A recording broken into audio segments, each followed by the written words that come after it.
Ito ang realidad kapag pinasok mo ang mundo ng digital creator.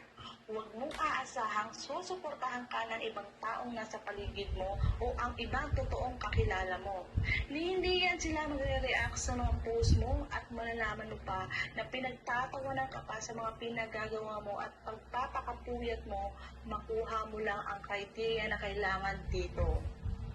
Ang unang susuporta sa iyo ay ang mga taong hindi mo kilala o hindi ka kilala. Sila yung tutulong sa iyo para maabot mo ang hinahangad mo. Sila yung mga kapwa natin, content creator. Yung mga kakilala mo, saka lang sila maniniwala kapag kumikita ka na dito. Yung dating dinededma ka at initsipwera ka, kapag nakita ka nilang kumikita na dito sa pagpapakahirap mo, bigla na lang yan magme-message sa'yo at kukumustahin ka na dati naman hindi nila nagagawa noon.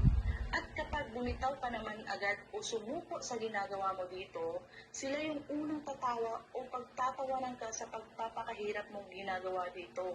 Kung sa tingin nyo nakatulong ang video kong ito para ma-motivate kayo, please follow for more tutorial and tips. Thank you!